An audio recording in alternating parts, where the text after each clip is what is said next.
bonsoir. C'est en mars que le Togo a été frappé par la pandémie du coronavirus. Le gouvernement a alors mis en place plusieurs stratégies pour circonscrire le mal. 6 mois après le début de cette crise sanitaire mondiale, nous marquons ce soir une pause dans le cœur de la nation pour dresser un bilan. Que faut-il retenir et à quoi doit-on s'attendre pour les 6 prochains mois d'état d'urgence sanitaire? Pour nous en parler sur ce plateau spécial bilan Covid-19, nous avons professeur médecin-colonel Mohamed Djibril. Il est le coordonnateur national de la gestion de la riposte contre le Covid-19. Professeur Djibril, bonsoir. Bonsoir, madame. Nous avons le doyen de la faculté des sciences de la santé à l'université de Lomé, responsable du CHR Lomé Commune, centre de prise en charge des personnes souffrant de Covid-19, également membre du conseil scientifique. Il s'agit du professeur Majesté Watiba Iou. Professeur Iou, bonsoir. Bonsoir, Anita. Et nous avons également professeur Anoumou Dagna. Il est professeur de bactériologie, virologie, membre du conseil scientifique et chef laboratoire Covid au CHU Sylvanus Olympio. Professeur Dagna, bonsoir. Bonsoir Anita, bonsoir aux téléspectateurs et aux téléspectatrices. Alors, 6 mois déjà que le Togo est mobilisé contre la pandémie du coronavirus. Une lutte marquée par plusieurs mesures prises par le gouvernement. Le point ce soir avec ce compte-rendu de Luc Assi. Le 6 mars 2020, le Togo déclarait son premier cas d'infection au nouveau coronavirus. Dès cette annonce, des mesures conséquentes ont été prises par le gouvernement pour limiter la propagation du virus. Le 1er avril, l'état d'urgence a été instauré pour une durée de 3 mois. Il va être prorogé 2 fois. La dernière prorogation remonte au début du mois de septembre. L'instauration de l'état d'urgence sanitaire a permis au gouvernement de prendre les dispositions idoines en mettant en œuvre les mesures qui s'imposent pour préserver les populations togolaises de la pandémie. Il est engagé la mobilisation d'un fonds de solidarité nationale de 400 milliards de francs CFA pour mener efficacement la riposte. Aujourd'hui, la moitié du fonds est déjà acquis. Avant cette mobilisation, les mesures étaient déjà opérationnelles. Un couvre-feu a été décrété dans les zones à forte contamination, la fermeture des frontières aériennes et terrestres depuis le 20 mars, l'interdiction des rassemblements de plus de 100 personnes au départ, ensuite 15 personnes. Fermeture des lieux de culte et l'exigence du respect des mesures barrières dans les marchés et boutiques. Toutes ces mesures ont eu des incidences économiques sur les acteurs des secteurs informels et formels. Et pour soulager ces acteurs, le gouvernement a rendu gratuites les tranches sociales d'électricité et d'eau à tous les ménages du pays. Un transfert monétaire est institué pour les hommes et femmes des zones bouclées et soumises au couvre-feu. En ce qui concerne les PME-PMI, des allègements fiscaux et la suspension de certaines taxes et impôts ont été consentis. Réduction du taux d'imposition de 10% sur les activités des entreprises exerçant dans les secteurs de l'hôtellerie et de la restauration, la suspension des contrôles fiscaux ou autres en cours en entreprise et leur limitation aux entreprises non citoyennes, l'exonération des droits et taxes à l'importation sur le matériel médical et les produits utilisés exclusivement dans le contexte de la lutte contre la COVID-19. Les producteurs agricoles ne sont pas laissés pour compte. Un programme a été conçu pour eux. Ils ont la possibilité d'emprunter de l'argent pour amorcer la saison agricole via l'application Yolim. Outre ces actions, on note également la gestion de la prise en charge des personnes infectées. Le CHR Lomé Commune a été réquisitionné à cet effet. Rénové, il a été pour une prise en charge efficace. En déficit de matériel médical au départ, le gouvernement a mis les moyens pour acquérir un nombre conséquent de respirateurs, de lits d'hôpitaux, entre autres. Le personnel qui y travaille a été formé et évolue dans des conditions particulières. Des hôtels ont été aussi mis à contribution pour la mise en quarantaine des cas suspects et des voyageurs en attendant que le test n'affiche leur statut sanitaire. Au 5e mois de la pandémie, il fallait apprendre à vivre avec elle. Sur analyse, le gouvernement a autorisé la réouverture de l'aéroport international Gnazingbe-Yadema. Les lieux de culte partiellement ouverts. L'épicentre de la maladie s'est déplacé à la région centrale. Quelques préfectures de la région ont été bouclées et connaissent le couvre-feu pour éviter toujours la propagation de la COVID-19. Il faut signaler qu'une force spéciale mixte anti-pandémie COVID-19 est créée dès le début de la riposte pour aider au respect des mesures édictées par le gouvernement pour venir à bout de la maladie. Toutes ces actions ont été menées sous la houlette de la Coordination nationale de gestion de riposte au COVID-19 créée par le chef de l'État-fort Nyazingbe. Elle est l'interface entre le comité de crise et les différents ministères engagés dans la riposte. Voilà donc un bilan pas détaillé quand même, de tout ce qui a été fait durant 6 mois de lutte contre le coronavirus au Togo. Alors, professeur Djibril, de mars à septembre, que peut-on dire de la progression de la pandémie au Togo? Merci, madame. Avant de prendre la parole, je voulais tout d'abord présenter toute ma gratitude au chef de l'État, son Excellence M. Faure Eswazimna Nyasingbe, qui est le président du comité de crise. C'est lui qui a dirigé des mains du maître toute cette pandémie, la stratégie, la tactique. Et c'est pour cela que je le présente toute ma gratitude. Avant de parler du bilan que vous venez de parler, en fait, vous avez parlé de tout le bilan dans votre résumé. Depuis le premier cas, en mars, et maintenant nous sommes aujourd'hui, nous pouvons dire que, à compter à partir d'aujourd'hui, nous avons fait plus de 86 000 tests. Et dans ces 86 000 tests, nous avons eu 1707 cas positifs.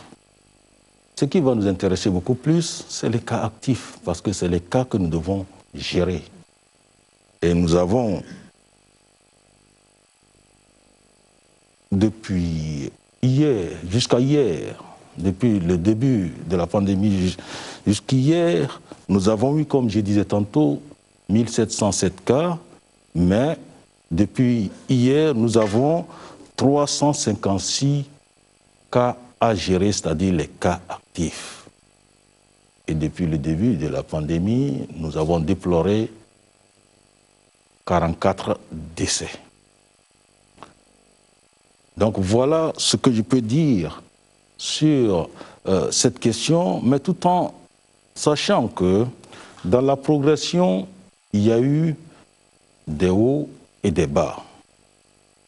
Ces hauts, c'est-à-dire c'est dû à l'existence de certains foyers, et dans nos stratégies, nous avons pu éteindre rapidement ces foyers.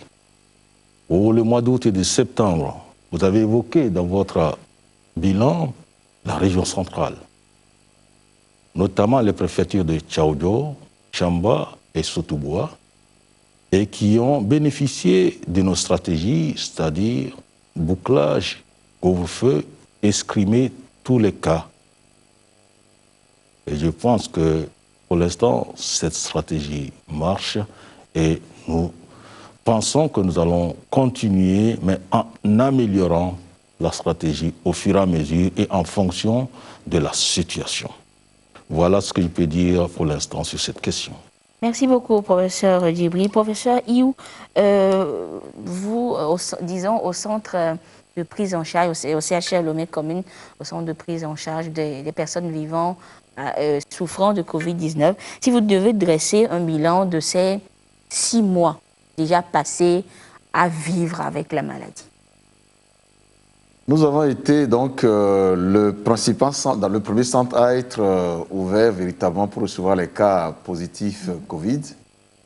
À ce jour, je ne vous donnerai pas les chiffres de façon exhaustive, mais on tourne autour de 600 au moins qu'on a eu déjà à gérer. Donc quasiment plus de la moitié des cas actifs. Alors nous avons enregistré aussi une trentaine de décès et c'est aussi l'essentiel des décès, c'était chez nous, tout pour la simple raison que c'était les centres nationaux de référence qui recevaient les cas graves.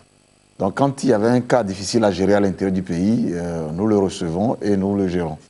C'est aussi là que se concentre l'essentiel du cœur de la riposte. Les services de réanimation n'existent véritablement que au CHR. Et là également, il y a une équipe multidisciplinaire. Au départ, c'était les infectiologues, mais aujourd'hui, il y a des réanimateurs, il y a des bactério-virologues qui sont aussi là, et des pneumologues. Donc je crois que c'est un centre assez outillé aujourd'hui qui est mis en place pour faire la riposte à un certain niveau d'expertise. Il faut aussi dire que le centre a gagné en confiance parce qu'au départ, on s'était embarqué dans une aventure où on ne savait pas l'issue. Tout ce que nous connaissions de la Covid-19, ça venait des médias, de France 24, de ce qu'on regardait à la télévision.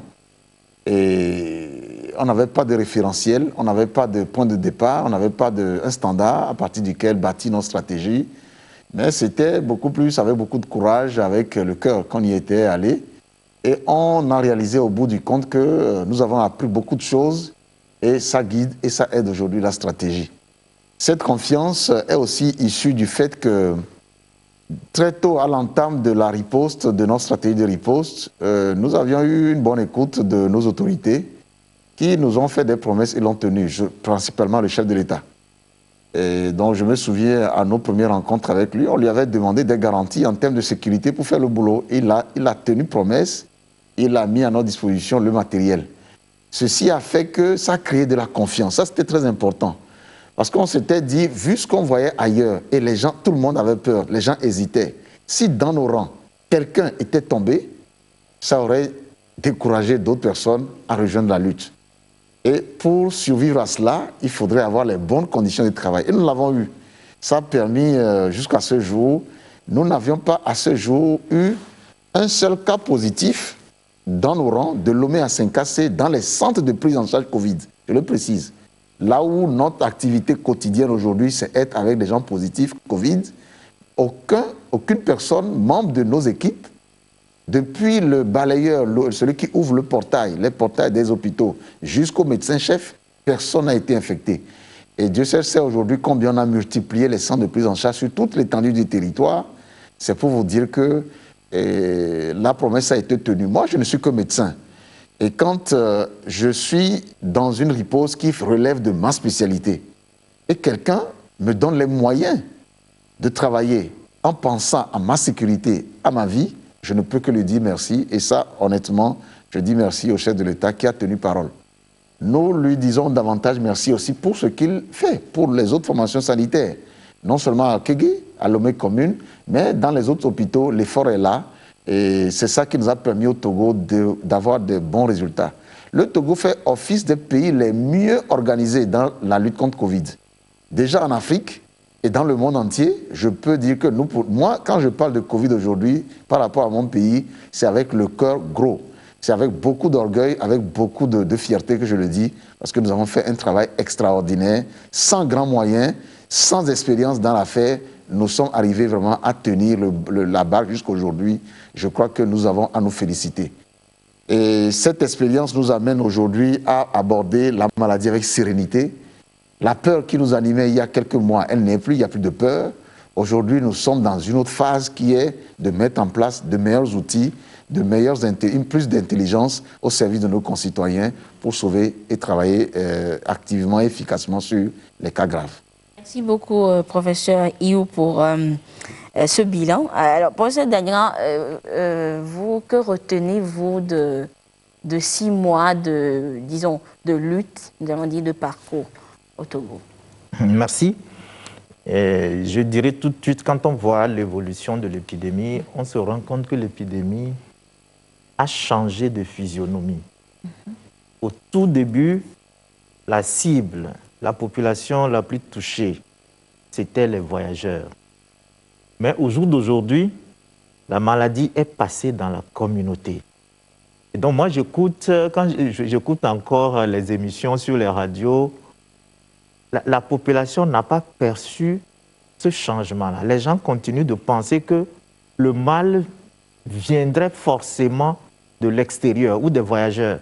Les voyageurs aujourd'hui ont accès à des tests au départ et à l'arrivée. Mais la cible importante aujourd'hui, c'est la communauté.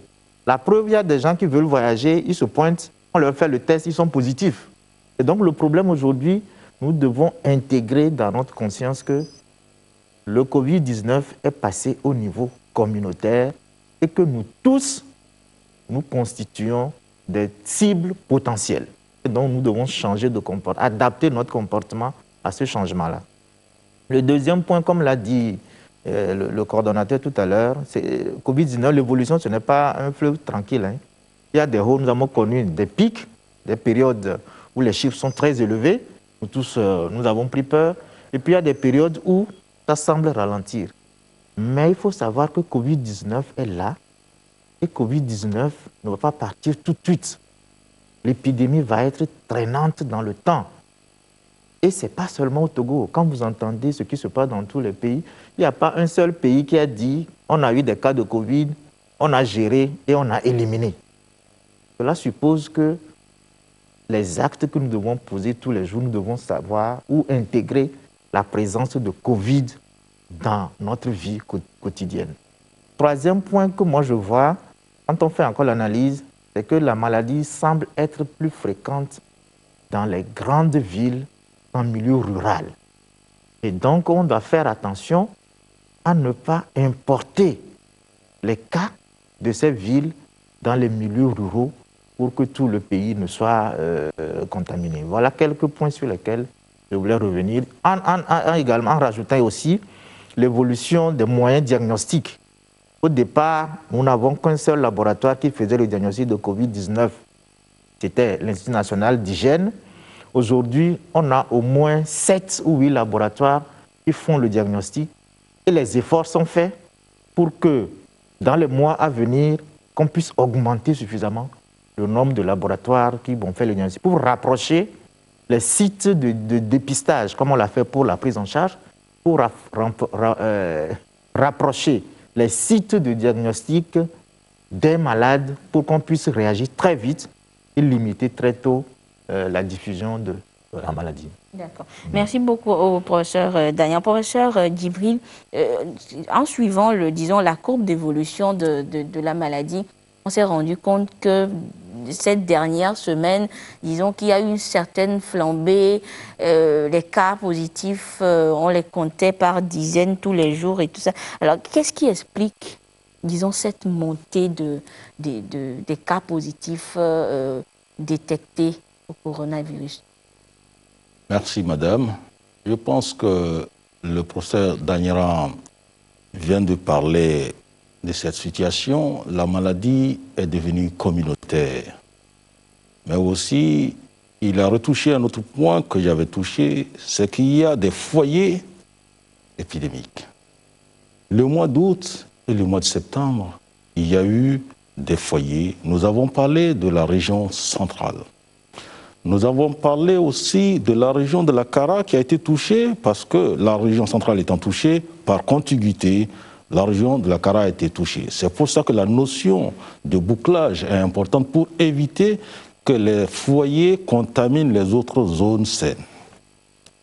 Donc il y a eu des foyers, notamment à Tchaoudjo, à Tchamba et puis à Sotoboua, mais aussi il y a eu le cas de la préfecture de la Koza, et le cas dans la préfecture de Tandjouaré, dans le canton de Borgo.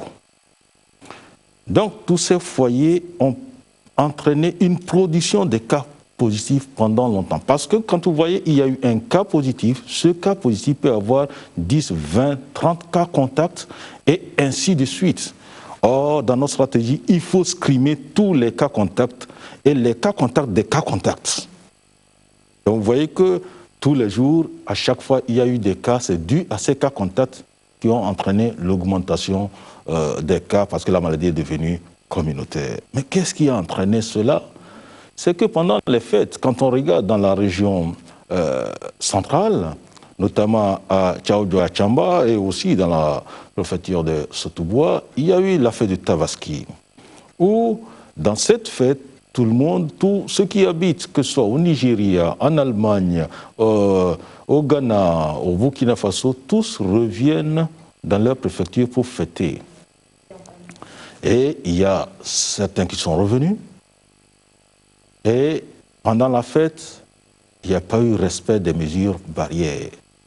Et avant ces fêtes, il y a des notions, il y a des mariages, des baptêmes avant toujours la fête. Et pendant ces mariages et ces baptêmes, il n'y a pas eu respect des mesures barrières, alors que ces mariages et ces baptêmes étaient interdits. Donc vous voyez qu'il y a eu tous ces éléments-là qui ont entraîné l'augmentation des cas. Et c'est ce qui a expliqué le bouclage et le couvre-feu dans ces zones. Et c'est ce qui a expliqué aussi la montée des cas dans ces zones, mais aussi au plan national. Donc, il faut qu'on fasse attention.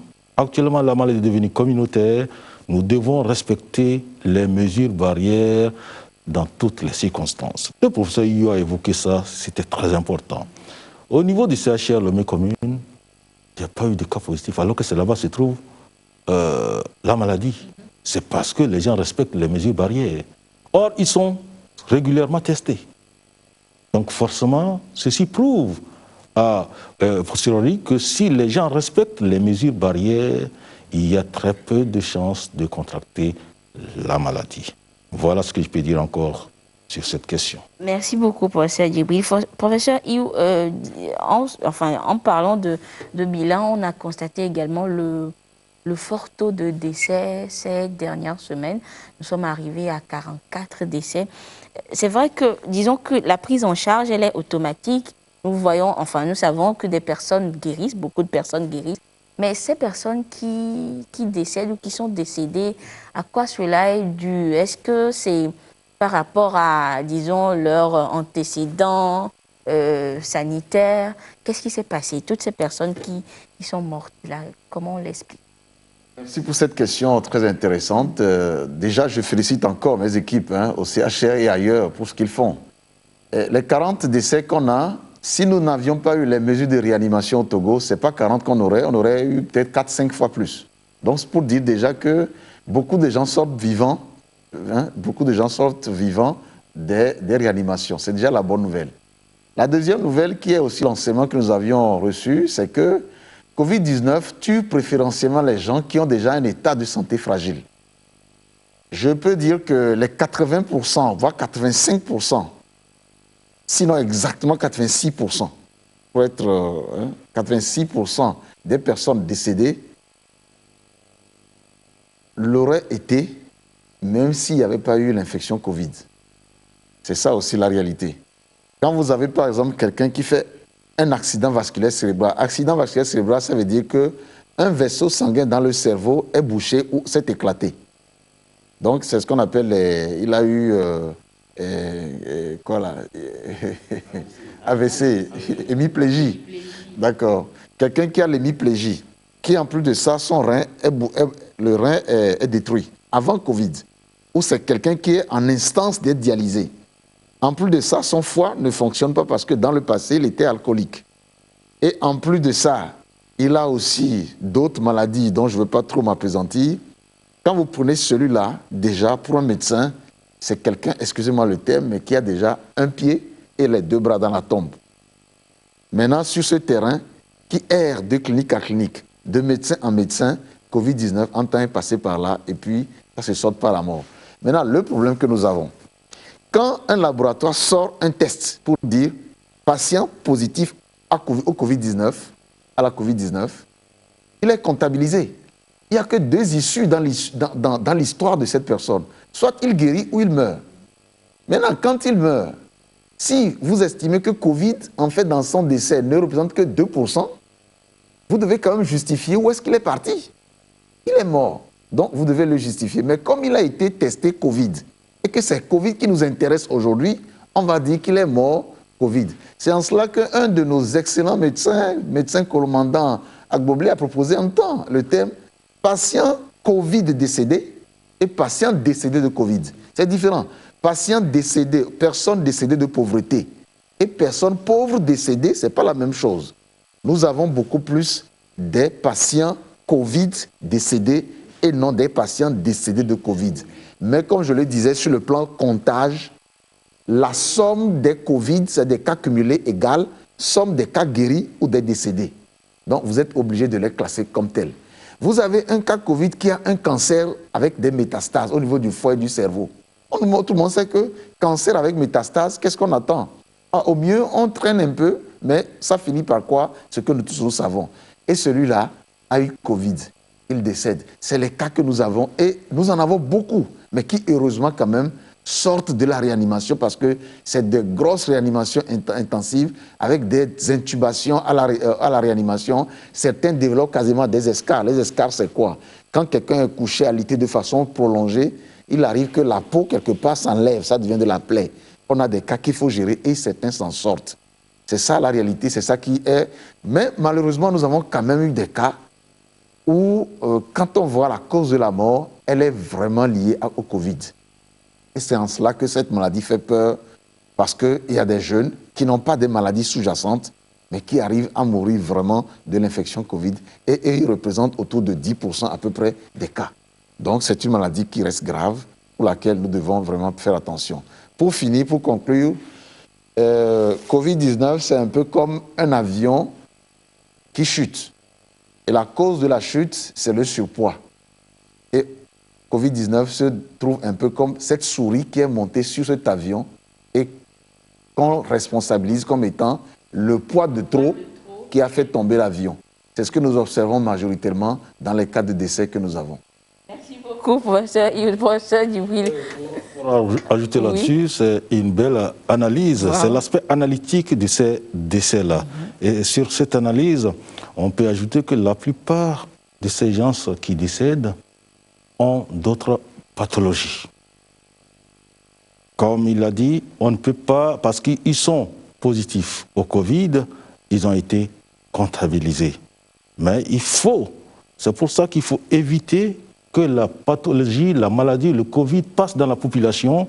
Pourquoi? Parce que quand ça augmente dans la population, ce qui veut dire qu'il y a beaucoup plus de risques de contaminer ces personnes fragiles-là.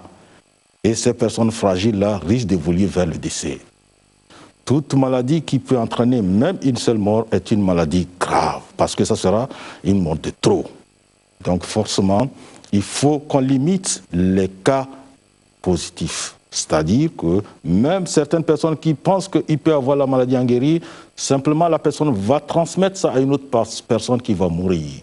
Donc cette personne sera responsable de la mort de l'autre. Donc il faut qu'on fasse attention dans cette propagation de la maladie et qu'on fasse tout pour que cette maladie s'arrête. Notamment, il faut qu'on rompe la chaîne de contamination. Professeur Djibril, je reste avec vous. Dans la stratégie mondiale de lutte contre la maladie, on évoque les objectifs comme la mobilisation, la maîtrise, l'élimination, la réduction et le développement. Alors, au niveau du Togo, à quel niveau se situe l'action de la coordination dont vous gérez les activités?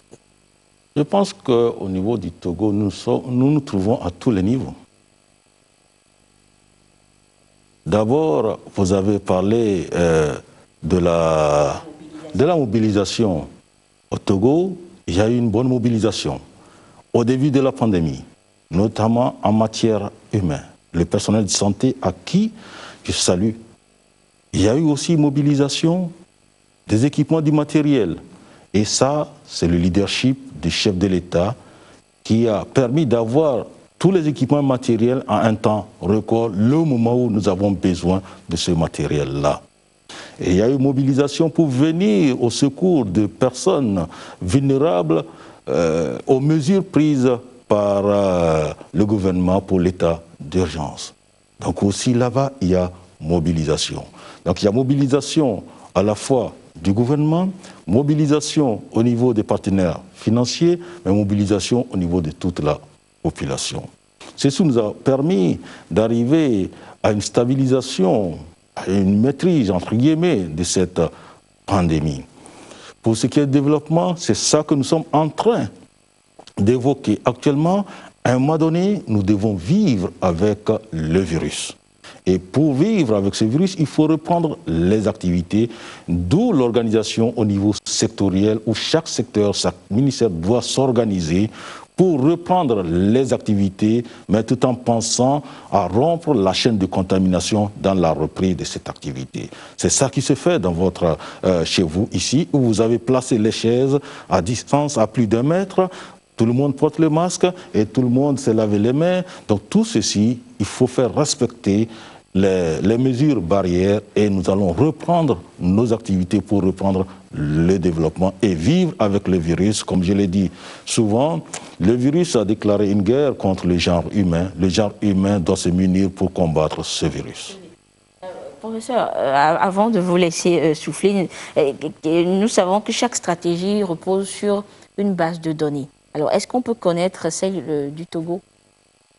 La stratégie du Togo, elle est simple et elle évolue en fonction de la situation. Cette stratégie est basée sur le problème qui existe. Au départ, le virus n'était pas encore dans notre pays.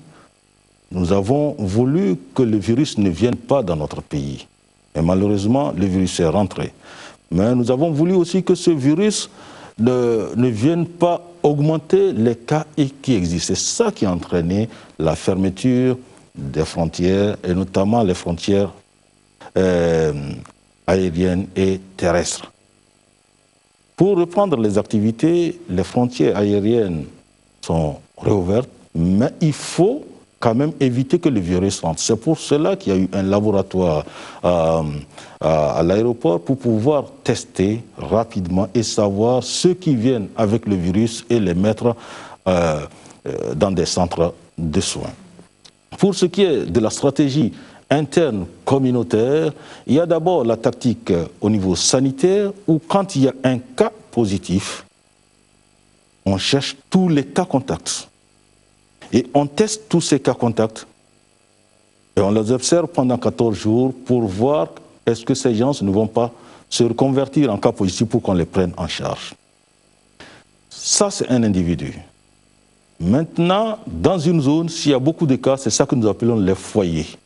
En ce moment, on scrime, si c'est un quartier, si c'est un canton, on scrime tout le foyer ou tout le canton. Notamment, ça s'est passé à Kouvon au début. Après, ça s'est passé à Soudou. Actuellement, ça s'est passé à Sokodé avec les quartiers. Donc, au niveau zonal, au niveau d'une zone, voilà comment nous scrimons. Et aussi, dans notre stratégie, c'est qu'il y a la notion de bouclage et de couvre-feu. Bouclage, quand il y a cette zone qui est infectée, nous empêchons que cette zone infecte les autres zones qui n'ont pas d'infection. Donc, en ce moment, il y a un bouclage. Nous empêchons aussi la multiplication des contaminations dans cette zone et c'est là où il y a la notion de couvre-feu. Parce que couvre-feu diminue le nombre de contacts, forcément diminue le nombre de contaminations. Voilà un peu la stratégie que nous avons, qui est une stratégie très simple, mais qui nous permet de maîtriser la situation. Vous voyez que dans cette stratégie, quand vous avez une stratégie, vous avez les tactiques à l'intérieur de la stratégie et c'est les tactiques qui sont adaptées en fonction des situations. C'est comme un match de football. Il y a d'abord la stratégie mise par l'entraîneur et la tactique pour chaque joueur et au fur et à mesure, en fonction de l'évolution du match, on adapte. Et l'entraîneur ici, c'est le président de la République. Merci beaucoup, professeur Djibril. Et un autre maillon important dans la chaîne de lutte contre le coronavirus au Togo, c'est le conseil scientifique qui a été mis en place par le président de la République. Il ne prend certes pas de décision, mais donne des avis et des orientations au gouvernement. Sa mission et sa composition dans ce reportage que nous allons suivre et revenir sur ce plateau pour d'autres détails. C'est un dossier signé Augustin. Voici. Depuis sa mise en place, le 20 juillet dernier, c'est ici, dans cette salle de réunion du ministère de la Santé, que le conseil scientifique tient ses rencontres hebdomadaires. Nous sommes au mercredi, jour de réunion. Même si tous les membres ne sont pas présents, le quorum requis est atteint pour délibérer. Au menu, des sujets d'actualité liés à la gestion de la crise sanitaire. Nous allons discuter des questions liées à la prise en charge à domicile. Mais ce n'est pas encore une décision, on étudie cette question. On verra si cette question fera l'objet de consensus pour faire l'objet d'un avis qu'on pourra éventuellement transmettre au gouvernement. On a au moins 11 sujets sur lesquels nous allons discuter. Il y a la question d'abord de l'ouverture des écoles, puisque la rentrée c'est le 26 octobre. Il y a la question de l'ouverture des frontières sur lesquelles nous allons également discuter. La question éventuellement d'une flambée. Est-ce qu'il y aura une flambée ou il n'y aura pas de flambée? Si jamais il y a une flambée, qu'est-ce que nous devons faire exactement? Le conseil scientifique, en réalité, est dépourvu de toute action opérationnelle. Donc, nous ne sommes pas sur le terrain au quotidien. Donc, nous essayons de nous réunir ici. Et puisqu'il s'agit de la gestion de la pandémie, l'équipe est pluridisciplinaire. Elle ne prend pas de décision, mais donne des avis et orientations au gouvernement. Le conseil scientifique est composé de 9 membres. Nous sommes au total 2 spécialistes en santé publique et en épidémiologie. Il y a également des spécialistes en maladies infectieuses puisqu'il s'agit d'une maladie virale, 2 spécialistes en bactériologie, virologie.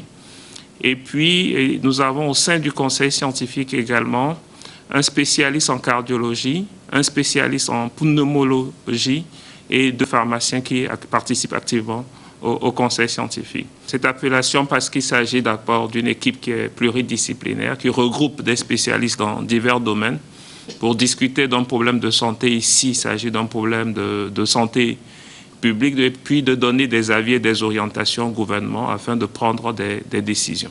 Sur l'ouverture des écoles, nous avons écrit un protocole sanitaire pour préciser dans quelles conditions il fallait reprendre les cours, que ce soit dans les écoles, dans les écoles primaires, au collège ou dans les universités. Nous avons également écrit un protocole sanitaire sur l'ouverture de l'aéroport. Nous avons fait des bilans de la gestion en discutant tout ce qui est force, faiblesse, menaces et opportunités. Ces orientations et stratégies sont données en fonction de l'évolution de la pandémie. Face à la persistance des cas de Covid-19, l'État togolais proroge de 6 mois l'état d'urgence sanitaire et les approches de gestion de la crise doivent être examinées au niveau du Conseil. Nous sommes passés d'une pathologie ou bien d'une pandémie que nous pensons tous allait de courte durée vers une pandémie qui va durer dans le temps. Donc nous devons maintenant apprendre à vivre avec le virus. C'est ça d'abord le grand et le premier message. Mais essentiellement, dans le cas de cette prolongation, ce qui est important de noter, c'est le respect des différentes mesures barrières qui sont proposées, notamment le port du masque et le lavage régulier des mains. Nous avons 2 devoirs. Le premier devoir, c'est d'éviter au maximum le nombre de nouvelles infections. Et le deuxième, c'est d'éviter la surcharge hospitalière qui pourrait éventuellement être la conséquence de décès. Il faut que nous fassions tout pour qu'il n'y ait pas de stigmatisation et de retard lié à la prise en charge. Donc cela veut dire qu'il faut inviter les concitoyens à venir très rapidement à l'hôpital dès qu'ils présentent un signe qui est en lien avec la Covid-19 pour que nous puissions les prendre en charge très rapidement. Les missions du conseil scientifique sont de 3 ordres. Le premier, c'est de faire un bilan de l'analyse situationnelle, de la gestion de la riposte. Deuxièmement, c'est de donner des avis en fonction de l'état des connaissances scientifiques pour que le gouvernement puisse prendre des décisions. Et troisièmement, c'est de proposer parfois tout ce qui est orientation ou stratégie pour faire face à la crise, notamment la pandémie de la Covid-19. Le conseil scientifique est donc un maillon intermédiaire entre le comité de crise présidé par le président de la République et la coordination de gestion de la riposte au Covid-19. Et nous sommes donc de retour sur ce plateau avec justement certains membres de ce conseil scientifique. Professeur Dania, nous avons suivi avec intérêt, disons, les missions, les actions du conseil scientifique. Mais dites-nous, vous, en tant que membre, si vous devez, disons, noter, on va dire, ou bien juger de l'efficacité du conseil, que diriez-vous? Merci. Bon, moi je suis membre, c'est difficile de s'apprécier. C'est sûr que vous écoutez les gens oui, bien sûr. Apprécier le conseil. Bien sûr. Le conseil scientifique, depuis le début de cette pandémie, a émis plusieurs avis sur le port de masque, sur l'ouverture de l'aéroport, sur beaucoup de sujets. Et c'est un avis que nous donnons au gouvernement, soit c'est le gouvernement qui nous saisit pour dire est-ce que vous pouvez réfléchir sur ce sujet et nous donner votre avis, ou alors nous-mêmes on s'auto-saisit et on propose l'avis, c'est un avis, il n'y a pas d'obligation. Et le gouvernement est libre de respecter ou non l'avis qu'on lui donne. Mais heureusement, ce qu'on a fait jusqu'à présent, le gouvernement a suivi tous les avis que le conseil scientifique a donnés. Et c'est en transformant nos avis en des actes, en des interventions, que nous avons aujourd'hui la situation sur la pandémie que nous avons dans notre pays. Le pays n'est pas débordé, parce que le coordonnateur l'a dit tout à l'heure, on est dans la situation de maîtrise de l'épidémie.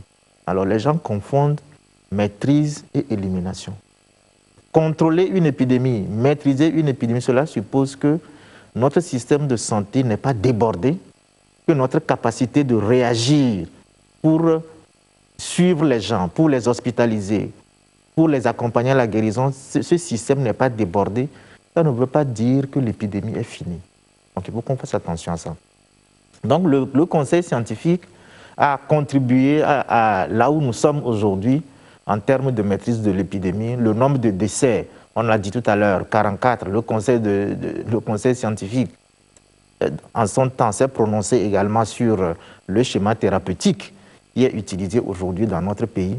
Nous pensons avoir rempli notre part de contrat. Nous sommes toujours disponibles, nous sommes dans la lutte. Et nous, qu'est-ce que nous faisons? Nous analysons les données scientifiques qui sont générées de par le monde et ce qui est fait sur le terrain. Et en se basant sur les moyens dont dispose notre pays, nous faisons des propositions au gouvernement pour orienter la lutte. Et nous sommes heureux que nos avis comptent beaucoup dans cette lutte. Alors, professeur Djibril, vous êtes le coordonnateur, disons, de toutes ces actions menées. Est-ce que vous travaillez en partenariat, en synergie avec le conseil scientifique? Et comment se déroule ce partenariat? Voilà comment est fait l'organisation. Il y a le comité de crise, il y a la coordination nationale, il y a eu plusieurs comités qui ont été créés. Il y a le comité scientifique, il y a le comité de gestion, il y a la FOSAP. Donc, toutes ces entités viennent donner des forces dans la riposte. Et le comité scientifique donne leur avis au gouvernement et la coordination enregistre tout ce qui se passe au niveau de chaque secteur, notamment au niveau du gouvernement, pour coordonner toutes les activités, parce que leur avis monte au niveau du président du comité de crise, qui instruit la coordination pour l'exécution des activités. Donc vous voyez que nous travaillons tous ensemble sans la commission scientifique qui renseigne. Cette commission scientifique renseigne la raison du gouvernement. Or, le comité scientifique, avant de renseigner la raison du gouvernement, doit renseigner sa propre raison en cherchant des informations au plan international et dans les publications. Analyser et donner leur avis sur un point donné. Et le gouvernement prend ça, mais le gouvernement a d'autres éléments à ajouter avant de décider. Voilà un peu comment les choses marchent. Voilà, disons, l'organigramme de la lutte contre le coronavirus. Alors, professeur Iou, je viens à vous. C'est vrai qu'au début, en présentant le bilan, vous nous avez dit tout ce qui a été fait au niveau du CHR Lomé Commune. Mais si vous devez nous parler du CHR Lomé Commune, début de la pandémie en mars, et aujourd'hui avec la mise en place sur toute l'étendue du territoire d'autres centres de prise en charge, que direz-vous disons, peut-être du travail avant et aujourd'hui? Merci. En rajout à ce que mes prédécesseurs ont dit sur le conseil scientifique, il faut bien le préciser, c'est du bénévolat. Donc le conseil se réunit au moins 2 fois par semaine, parfois plus si c'est nécessaire. Conseil dont vous êtes membre. Oui, conseil dont je suis membre, évidemment. Donc, parfois, c'est des débats qui durent 5 heures de temps. Et ce, depuis le début, c'est vraiment bénévole. Il n'y a pas un centime qui a été versé à qui que ce soit. C'est important. Oui. Parce qu'après, on va dire, ah, c'est eux, machin et tout. Donc, il faut que ça soit clair. C'est du bénévolat. On n'est pas payé pour ça. On n'a jamais demandé d'être payé pour ça. On le fait parce qu'on estime que nous, étant majoritairement des universitaires dans ce conseil, il était quand même du ressort de l'université aussi d'apporter sa contribution à cette lutte. Et c'est aussi l'essentiel de ces membres du conseil scientifique qui travaillent un peu au niveau donc, de la lutte contre le coronavirus dans la mise en place des essais cliniques. Les essais dont nous parlerons certainement, qui vont démarrer bientôt. Alors, revenons à votre question sur hier et aujourd'hui. Il y a eu une grande avancée. D'abord, comme je le disais, la première chose que nous retenons, c'est la confiance. Et au début, tout ce que nous faisions sur le coronavirus, c'était quelque chose qu'on a vu à la télévision, qu'on a lu ou partagé sur les réseaux sociaux. Aujourd'hui, je pense que beaucoup de gens qui sont dans la riposte au Togo ne regardent plus ce qui se passe ailleurs. Nous avons Covid au Togo. Nous avons l'expérience pays. Et cette expérience pays marche. Ça marche très bien. Et je peux vous dire aujourd'hui, le Togo n'a pas de leçons à recevoir de quel pays que ce soit en matière de comment on fait. Puisque quand nous voyons, je me demande parfois qu'est-ce que le Togolais a aujourd'hui à envier d'un pays autre que le nôtre. Nous avons très peu de cas, on a très peu de décès et on s'en sort. En termes de discipline, le Togolais est discipliné, a montré dans cette histoire de Covid-19 qu'on peut lui faire confiance, c'est un pays discipliné. Aujourd'hui, vous passez dans la rue, quasiment tout le monde porte le masque. Ça fait plaisir. Les gens lavent les mains et c'est rentré dans les mœurs. Jamais on n'a vu un préfet traduire le gouvernement en justice parce qu'on a bouclé sa zone. Ailleurs, des préfets, des maires qui doivent travailler avec le gouvernement convoquent leur administration centrale parce qu'on leur demande de ne plus faire la fête. Au Togo, il y a eu la discipline. Et je crois que c'est vraiment la force que nous avons. Nous n'avons pas des milliards, mais nous avons la discipline. Nous avons cette éducation qui nous permet aujourd'hui d'aller de l'avant.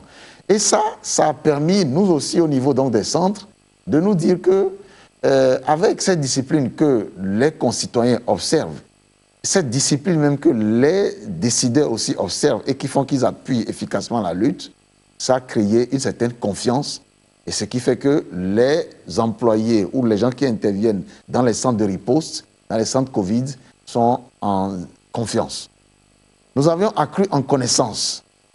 Souvenez-vous, il y a eu un moment où on disait que finalement, on s'est rendu compte que les autopsies réalisées, que c'était des coagulopathies, c'est-à-dire des caillots de sang qui empêchaient les gens de bien respirer au niveau des poumons. Nous l'avons découvert avant même cette découverte. Et nous avions très tôt commencé à mettre nos patients sous anticoagulants et ça donnait des résultats. Et après, nous avons maintenant des mesures de réanimation, ce qui fait qu'aujourd'hui, quand même, je peux dire que sur le plan de la prise en charge, beaucoup de choses sont faites. À l'heure où je vous parle, nous avons au moins toute la réanimation du CHR est occupée. Donc à peu près une vingtaine de patients qui sont en réanimation. Mais vous allez apprendre qu'au bout sur 2 semaines, il y a eu 2 morts. Ça veut dire que sur la vingtaine de gens en réanimation, il y a au moins 17 à 18 qui s'en sortent. Et quand je dis réanimation, c'est de gros malades qu'il faut intuber. Parfois, on est obligé de les mettre en coma artificiel, histoire de prendre possession de leur corps et de les gérer. Et ils s'en sortent vivants. Donc, nous avions à gagner beaucoup en connaissance. J'avais dit tantôt que le CHR a géré à peu près 600, mais il n'y a pas que le CHR. Dépendant du CHR, il y avait aussi Edaoba, qui était un prolongement du CHR.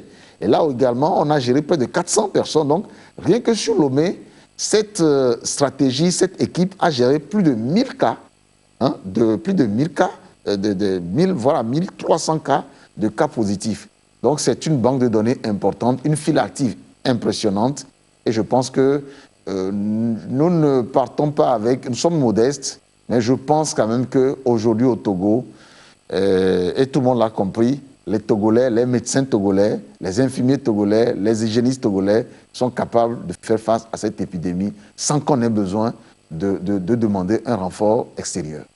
Et professeur, par rapport disons à la densité du travail, on va dire, est-ce qu'avec l'installation des différents centres sur toute l'étendue, il y a eu, entre griffes, décongestionnement du CHR de Lomé? Absolument, absolument. Puisqu'au départ, par exemple, les cas, même le premier cas à Mango, on l'a dû l'envoyer d'abord à Dapaon. Il y a eu des cas à Mango qu'on a envoyé à Lomé parce que on était en train de...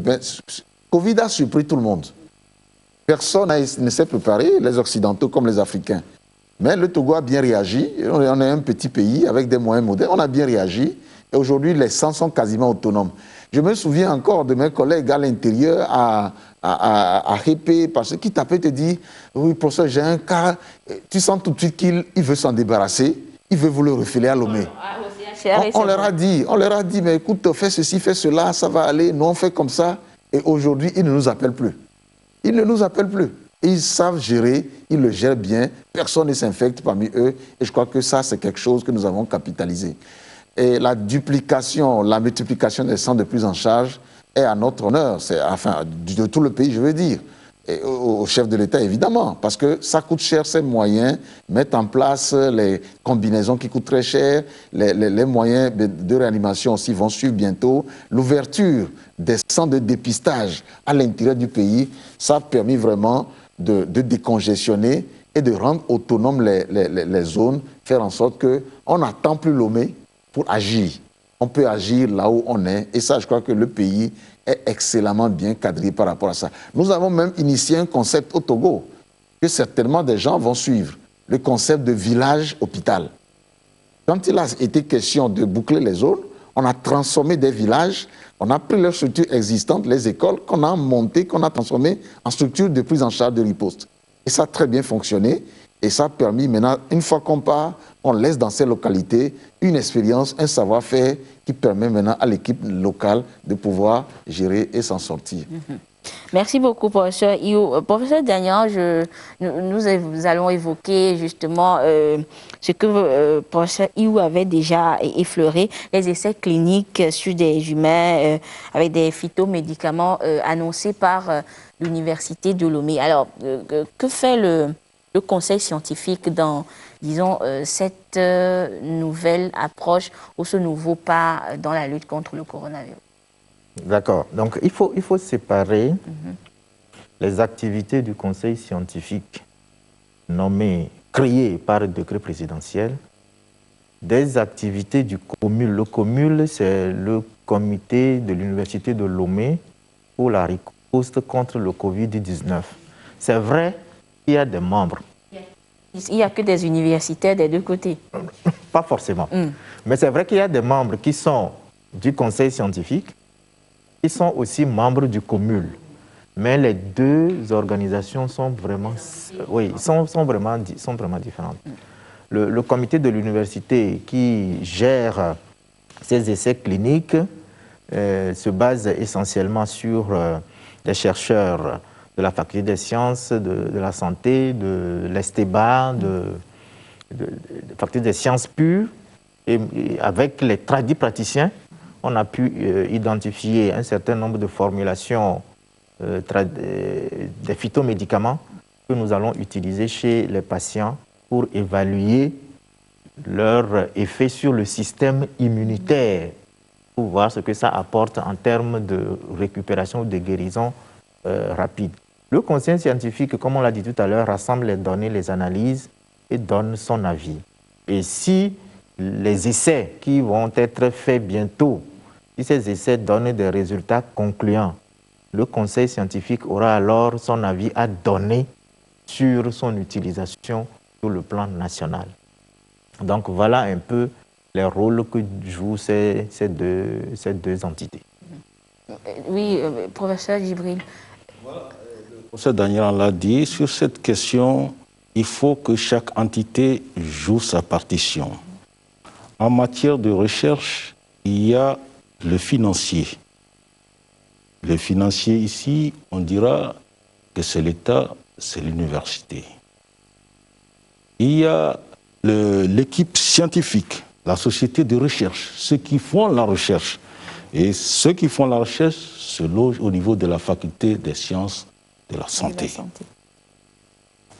Et maintenant, c'est eux qui ont tout pour analyser et faire des essais. Et ces essais doivent respecter certaines étapes, certaines phases. Il y a l'étape 1, 2, 3 et 4.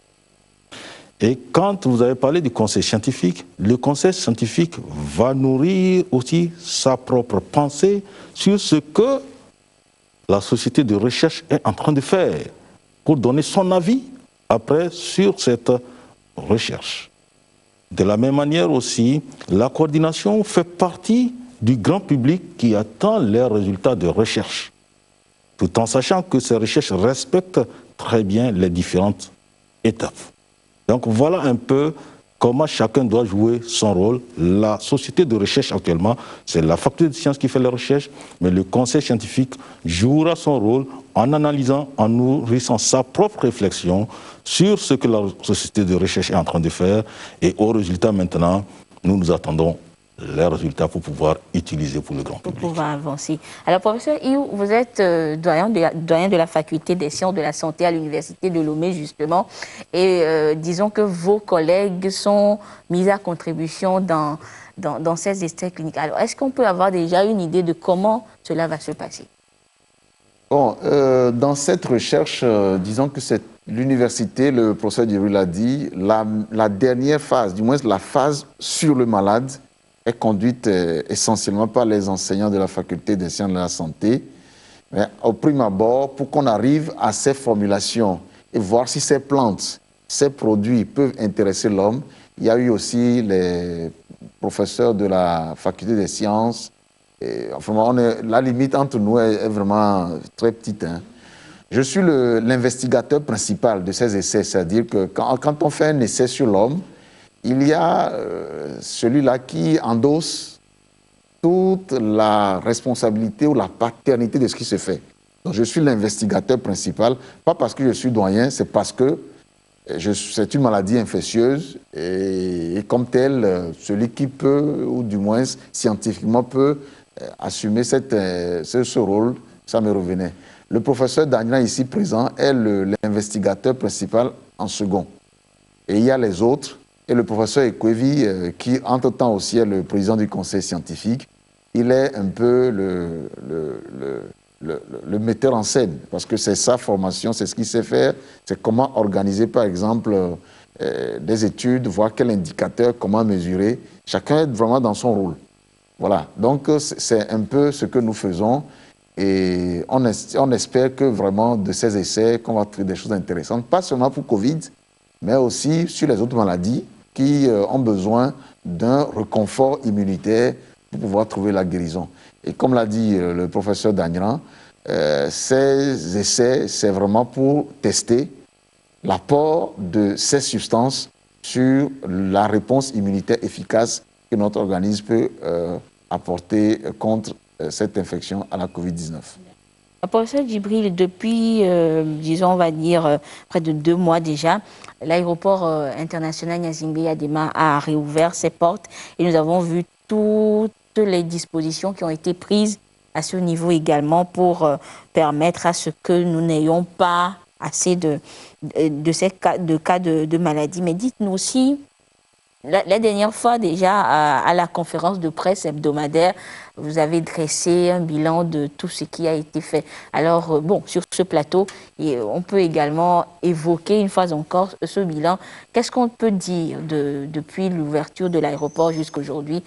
Qu'est-ce qu'il faudra retenir des activités? D'abord, il faut réévoquer le process. Le Togo, notre pays, s'est engagé à ne pas envoyer des cas positifs ailleurs, mais aussi à ne pas recevoir des cas positifs. Donc forcément, avant le départ, il y a des tests Covid avant que vous ne partiez ailleurs. À l'arrivée aussi, vous venez avec vos résultats, mais vous serez testé chez nous pour confirmer. Et depuis l'ouverture, pour ce qui est des cas arrivés, il y a jusqu'à ce jour, il y a plus de 5000 arrivés et parmi ces plus de 5000, nous avons eu 26 cas positifs. Et pour ce qui est des cas de départ, il y a 8000 cas, 8000 tests faits. Et sur les 8000, on a plus de, je n'ai pas les chiffres exacts, mais on a plus de 80 qui sont positifs. Donc vous voyez que ça a été efficace parce que sans ça, d'abord les gens viendront sans les tests, ils ne feront pas de tests. Et malgré que les gens font les tests, parmi ces cas testés, nous détectons encore des cas positifs que nous mettons sous soin. Voilà un peu ce que je peux dire sur la partie laboratoire, mais sur la partie pratique, il y a aussi, vous allez dire, ici, quand les gens arrivent chez nous, on les fait les tests. Avant, on les mettait en quarantaine dans les hôtels pour les suivre pendant 14 jours. Ce système de tests immédiats à l'aéroport a permis de ne plus mettre les personnes, les voyageurs en quarantaine, mais faire les tests et les autoconfiner chez eux le temps qu'on leur donne les résultats et les résultats sortent au moins après 24 heures. Et quand les résultats sont sortis, en ce moment, la personne pourra vaquer à ses occupations. Mais pour ce qui est de la surveillance, il y a une application qui est maintenant active, TogoSafe. Quand la personne arrive sur notre territoire, la personne doit télécharger cette application qui permet de surveiller les déplacements en cas où la personne est positive et que la personne ne respectait pas certaines consignes. Ça nous permettra de rechercher les cas contacts. Parce qu'il y a eu des cas où la personne positive qui est arrivée, dès qu'on annonce que la personne est positive, la personne coupe son téléphone. Donc ça permet de suivre dans les détails des cas positifs, mais aussi ça permet d'éviter que les cas positifs arrivent dans notre pays, mais tout en allégeant leur prise en charge, tout en allégeant les voyageurs qui arrivent dans notre pays pour qu'ils puissent vaquer à leur occupation. C'est le lieu aussi de remercier le ministère du numérique qui a beaucoup travaillé, surtout à l'aéroport, qui a beaucoup travaillé pour la mise en place de cette application, parce que les voyageurs doivent s'enregistrer sur une plateforme avant d'arriver. Ça facilite leur arrivée ici au Togo où les choses sont faites rapidement pour que la personne quitte l'aéroport. Mais aussi ces voyageurs doivent télécharger l'application qui permettra de suivre des cas positifs qui ne respecteraient pas certaines mesures. Et professeur, il faut également rappeler peut-être ce cas de fraude dont vous nous avez parlé lors d'une conférence de presse, le cas de fraude, et on espère qu'il n'y a pas eu d'autres contrevenants, on va dire. Dans ce cas de fraude, le système est tellement bien huilé que quand les personnes qui vont frauder seront arrêtées. Quand vous voyez ce cas de fraude, c'est que la personne n'a pas su qu'elle sera arrêtée. Et c'est pour ça que je remercie une fois encore le ministère numérique qui nous a mis un système qui permet de recouper et arrêter tous les fraudeurs. Et professeur, aucune disposition nouvelle n'a été ajoutée, hormis les tests à faire à l'arrivée, au départ, aucune nouveauté, parce que récemment, certains Togolais de l'extérieur ont commencé par poser des questions qui auraient encore d'autres dispositions nouvelles qui ont été introduites au sein de l'aéroport international. Non, il n'y a pas d'autres dispositions nouvelles, sauf les cas où il y a plutôt des dispositions qui vont permettre, qui vont alléger les voyageurs. Parce qu'avant que les voyageurs ne viennent, on leur a dit de faire les tests au moins 112 heures avant. Maintenant, ça a été prolongé pendant 5 jours parce que ça causait problème à certains. Ils font pour avoir leurs résultats en Europe. Donc, on a reprolongé ça sur 5 jours. Ceci, c'est pour alléger les voyageurs. Donc, au fur et à mesure qu'on avance, on va améliorer les conditions du voyage de ces voyageurs. En fait, toutes les mesures qui seront prises seront en faveur d'amélioration des conditions du voyageur.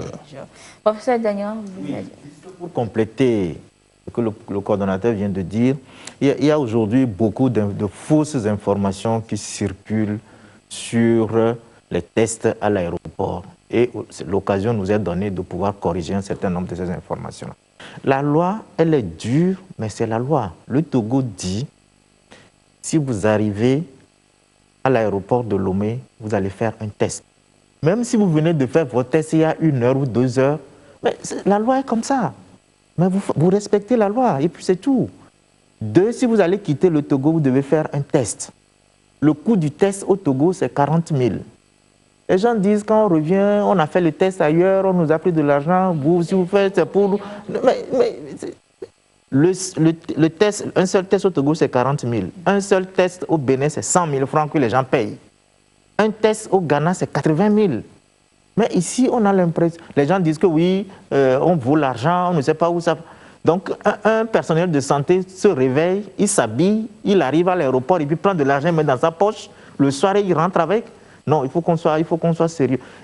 Toutes ces règles sont disponibles sur le site.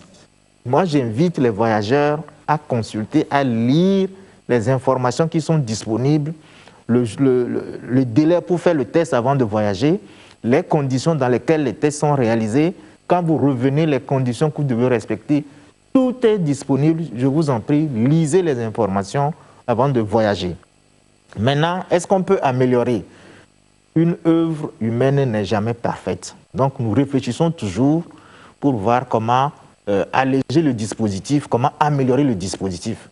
Mais du moment où le test n'a pas changé, la règle est là, on le suit et on avance. Et la preuve, quand on fait ces tests à l'arrivée, on trouve des positifs. Cela ne veut pas dire que le test qui est fait ailleurs est mauvais, non. Cela est dû à la nature de la maladie. La personne peut être en incubation.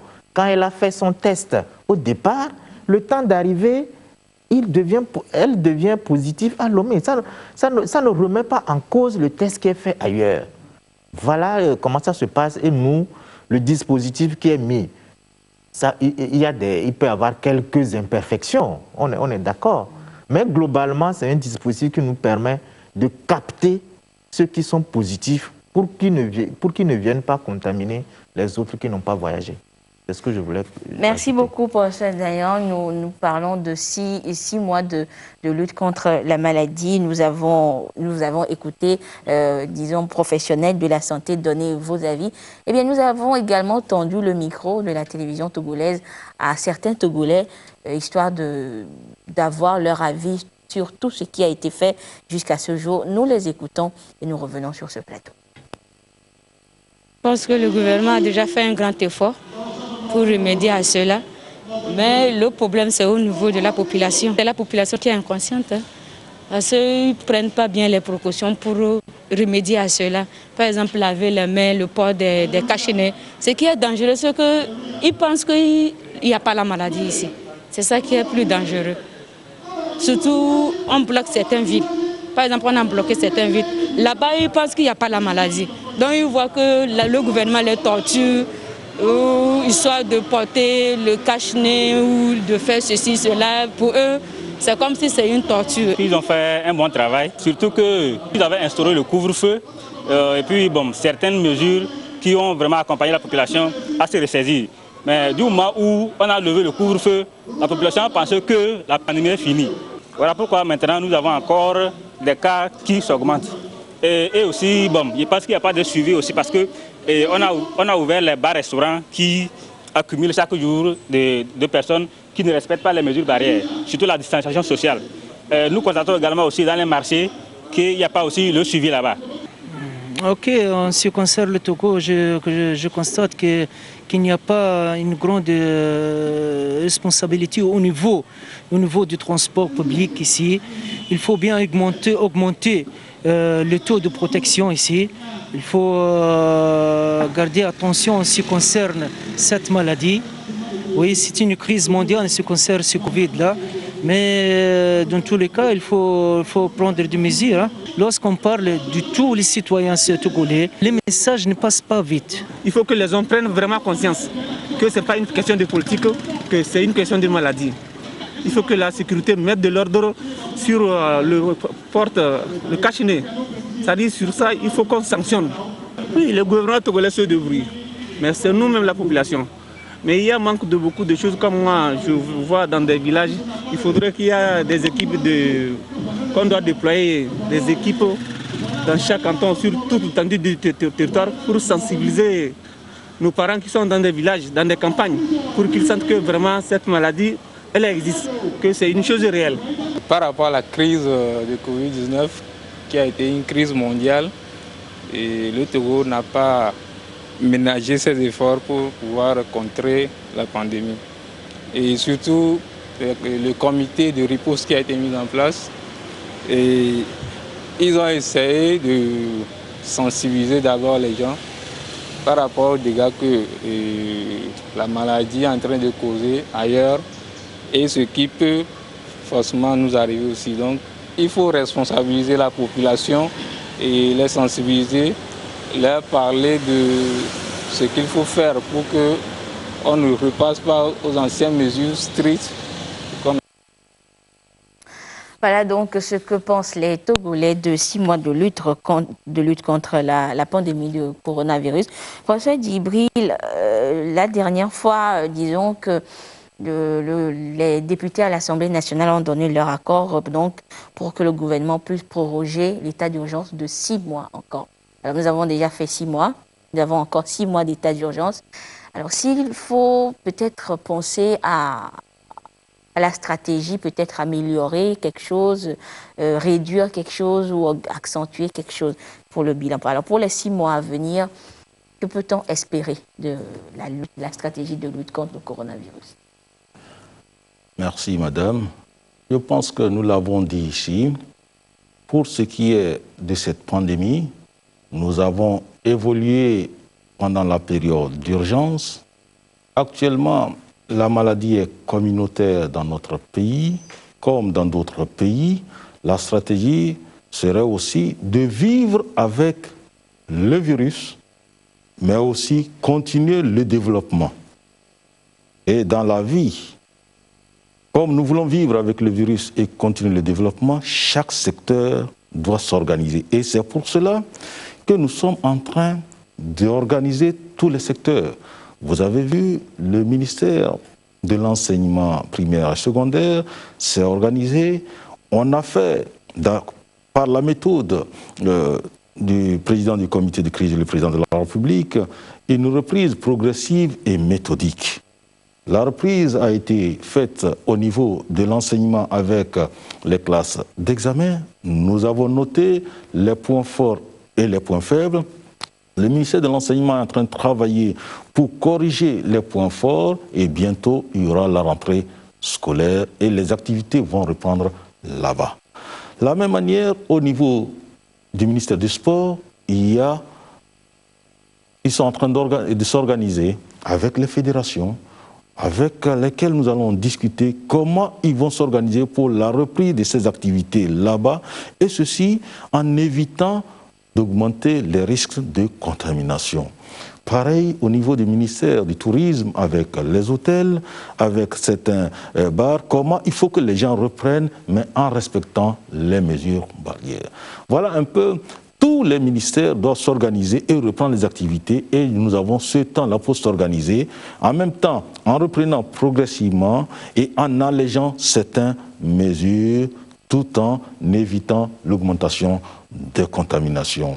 Ceci se trouve, notre philosophie, c'est que les cas vont continuer par augmenter. Il y aura toujours des cas, mais il ne faut pas qu'il y ait des cas qui dépassent nos capacités de prise en charge.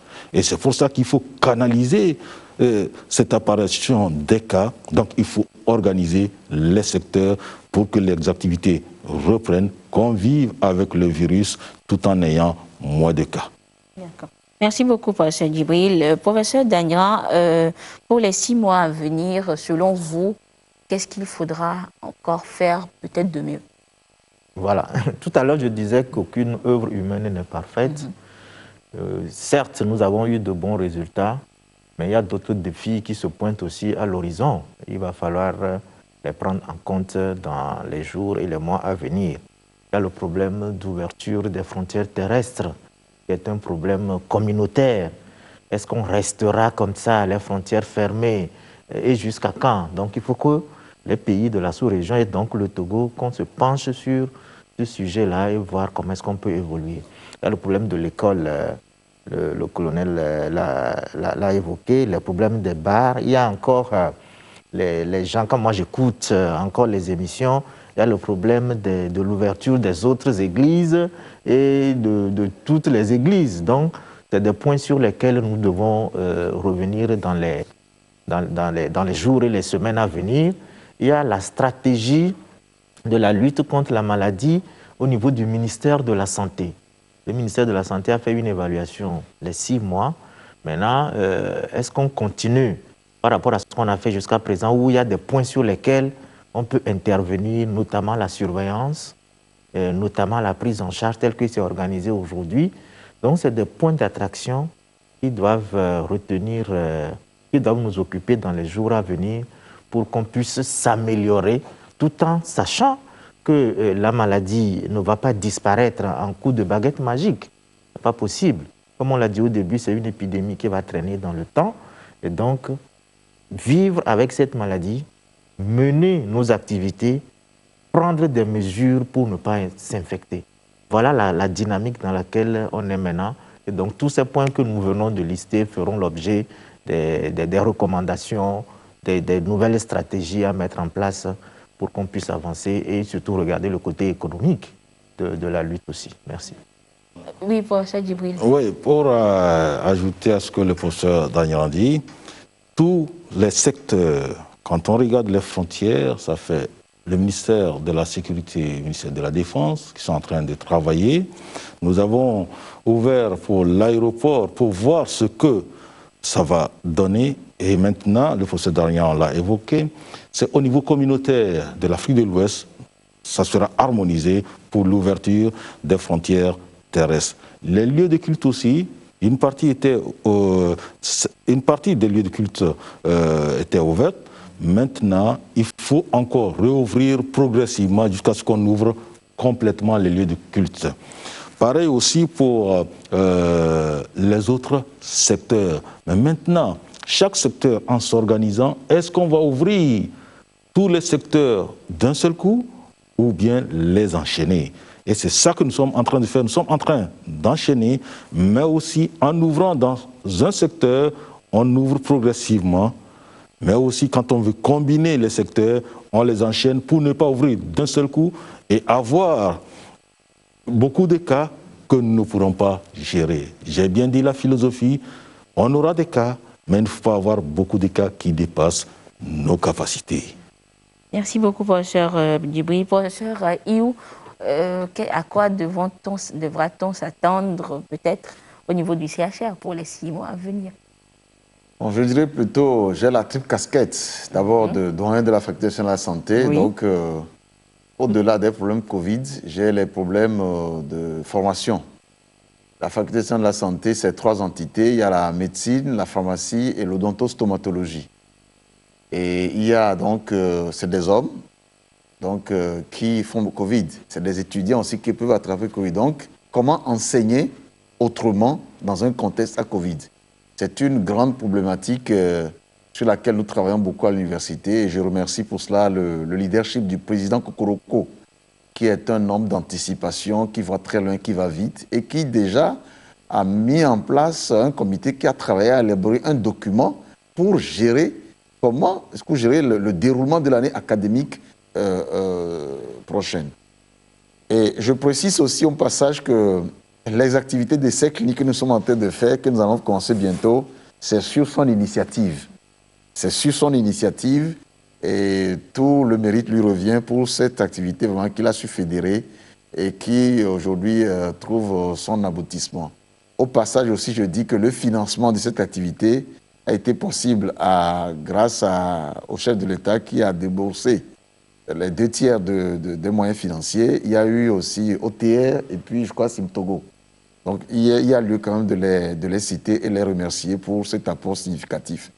Alors donc, finissant donc ma casquette de formateur de doyen de la faculté, pour nous, dans les mois à venir, c'est surtout comment organiser des cours, faire de la formation pratique aussi, les stages hospitaliers, sans exposer nos étudiants. Ils sont nombreux, ils sont aujourd'hui plus de 2000 Comment le faire, c'est un grand challenge. Nous avons réussi, avec les difficultés qu'on a eues comme cette année, à organiser, je dirais, les examens les plus difficiles depuis l'histoire de la faculté. Et nous sommes la première faculté à avoir sorti les résultats d'examen.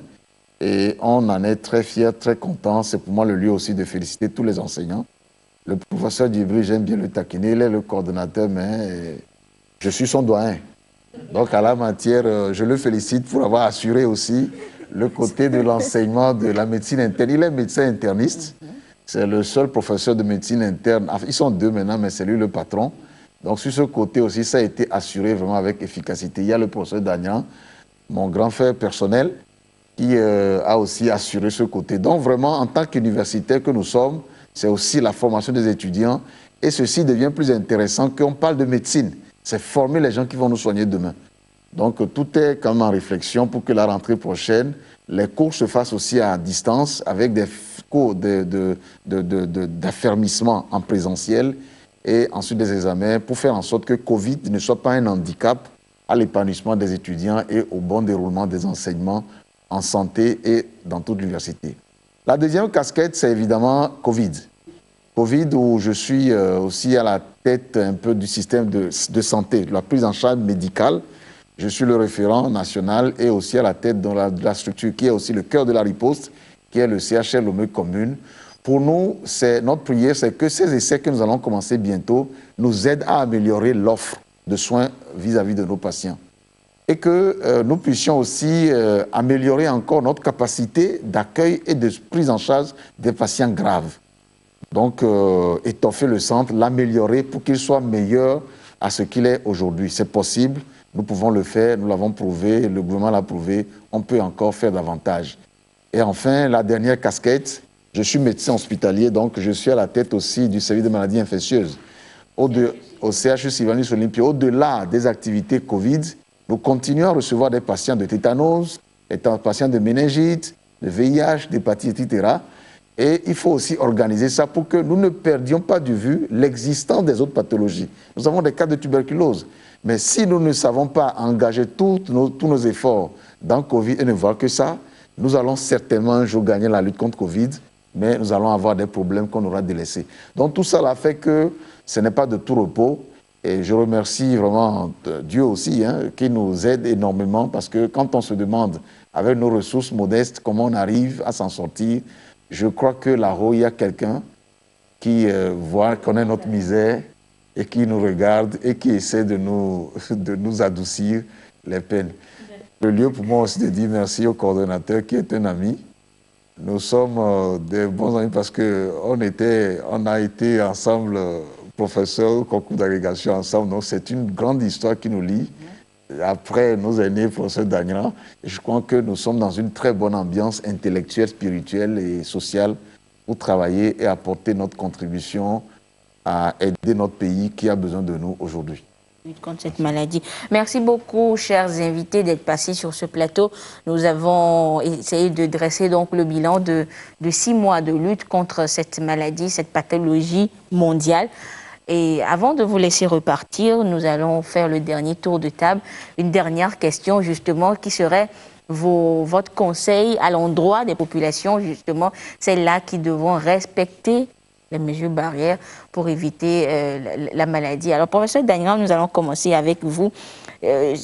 Selon vous, que faudra faire les communautés, les populations elles-mêmes pour éviter la maladie, mais tout en menant toujours leurs activités? Merci. Avant d'aborder cette question, aujourd'hui, nous nous sommes intéressés surtout au bilan volet santé, sanitaire de la lutte. Il va falloir aussi qu'on fasse le bilan économique. Qu'est-ce que Covid... Social. 6 mois, qu'est-ce que Covid nous a coûté à notre pays? Il y a le bilan social qu'il faudra également faire pour avoir des données pour le futur, pour se servir pour l'avenir. Oui, alors la communauté a un rôle important à jouer. On l'a dit tout à l'heure, la maladie est dans la communauté.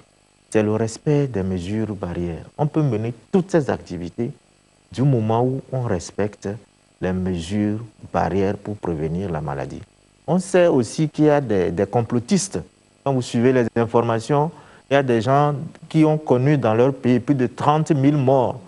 qui se réunissent, qui font des marches pour dire Covid n'existe pas, on a inventé, il faut nous laisser vivre comme on vivait avant. Et nous, les Togolais aussi, on regarde. Mais faisons attention, Covid n'est pas encore fini. Respectons les mesures barrières, menons nos activités tout en respectant ces mesures et progressivement, on espère, Covid ne va pas être éternel. Hein. Le monde a connu des épidémies plus graves que ça. On espère que très bientôt, il y aura d'autres moyens qui vont nous permettre peut-être d'arrêter ou d'éliminer progressivement cette épidémie. Pour le moment, l'épidémie est là et nous devons vivre avec en changeant nos habitudes de tous les jours. Merci beaucoup, professeur Anoumou Dagnan. Je rappelle que vous êtes professeur de bactériologie, virologie, membre du conseil scientifique, également chef laboratoire Covid au CHU Sylvanus Olympio. Professeur Iou, votre conseil à l'endroit des populations aujourd'hui? Mon conseil va se résumer en un seul mot, discipline. Je vous remercie. Merci beaucoup, professeur Majesté Ouateba Iou, du doyen de la faculté des sciences de la santé à l'université de Lomé, responsable du CHR Lomé Commune et également membre du conseil scientifique. Professeur Djibril, nous allons terminer avec vous. Alors, votre message à l'endroit des populations aujourd'hui, 6 mois après que nous vivions cette maladie. D'abord, je voulais remercier mes confrères ici, qui sont des amis, le professeur Iou, le professeur Dagnan, pour le combat commun que nous menons. Et merci beaucoup de votre dynamisme.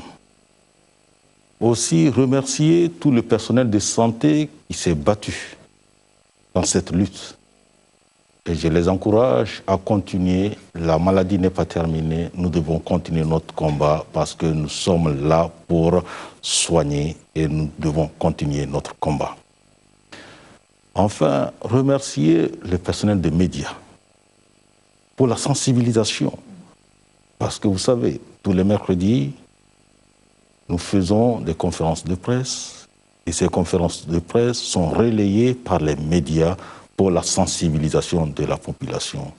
Et nous demandons à cette population d'accepter cette sensibilisation par le respect des mesures barrières, notamment le port des masques, le lavage des mains. C'est très important parce que le virus passe par les narines, la bouche et les yeux pour rentrer dans l'organisme et qu'il peut passer par les mains pour amener vers la bouche et les narines. Donc, il faut le port de masque et le lavage des mains. Je les encourage, comme l'a dit le professeur Dagnan, la maladie n'est pas finie, mais nous souhaitons que cette maladie finisse simplement par le respect des mesures barrières. Nous pouvons rompre la chaîne et gagner le combat.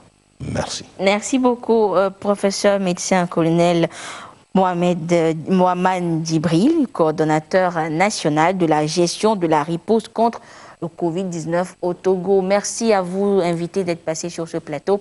Merci à vous, téléspectateurs, de nous avoir suivis, d'avoir suivi cette émission spéciale bilan sanitaire de 6 mois de lutte contre le coronavirus. Nous espérons également vous proposer d'autres plateaux, d'autres bilans. Vous l'aurez donc compris, la discipline dans le respect scrupuleux des mesures barrières nous permettra de vaincre donc cette maladie. Merci de votre fidélité à la télévision togolaise. Le rendez-vous, c'est pour vendredi prochain.